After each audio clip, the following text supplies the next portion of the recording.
Bip Bip to gra planszowa dla dzieci od 2,5 roku. Można w nią zagrać od 2 do 4 graczy. Czas rozgrywki to około 10 minut.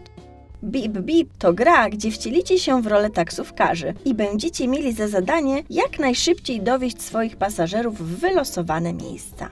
W pudełku znajdziecie planszę, 4 drewniane autka, które będą waszymi pionkami, 12 kartoników z lokacjami, dużą drewnianą kostkę, przewodnik dla rodziców.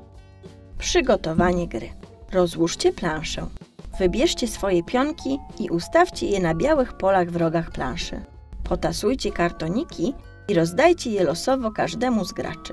Następnie zapoznajcie się z nimi. Waszym celem jest dotarcie swoim autkiem do 3 wylosowanych miejsc. Aby zdobyć punkt za kafelek, trzeba stanąć na jednym z 2 pól bezpośrednio przylegających do lokalizacji. Poruszacie się zawsze w kierunku, którym skierowany jest przód autka. Nie można się cofać.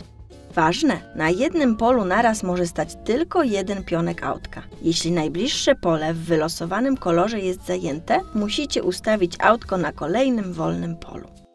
Grę rozpoczyna najmłodszy gracz. Rzuca kostką i przesuwa swój pionek na najbliższe fioletowe pole. Zatrzymuje się przy placu zabaw. Sprawdza, czy ma kartonik z wizerunkiem placu zabaw. Niestety nie. Więcej nic nie robi w tym ruchu. Do gry przystępuje kolejny gracz. Rzuca kostką i przesuwa swój pionek na najbliższe żółte pole. Autko staje koło przystanku autobusowego. Niestety gracz nie posiada takiego kartonika. Jego runda się kończy i zaczyna kolejny gracz. Rzuca kostką i przesuwa swoje auto na najbliższe fioletowe pole. Staje koło szpitala. Gracz jest posiadaczem kartonika z wizerunkiem szpitala. Może teraz go położyć na planszy i głośno wypowiedzieć, co się na nim znajduje. Do gry przystępuje kolejny gracz. Rzuca kostką i przesuwa swój pionek na najbliższe zielone pole. Samochód staje koło szkoły.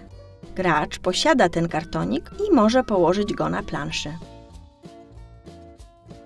Gra kończy się w momencie, gdy pierwszy z graczy odwiedzi wszystkie 3 wylosowane przez siebie miejsca i wszystkie jego kartoniki znajdą się na planszy. Ten gracz zostaje najlepszym taksówkarzem w mieście. Reszta graczy może jednak dokończyć grę i wykonać swoje zadania.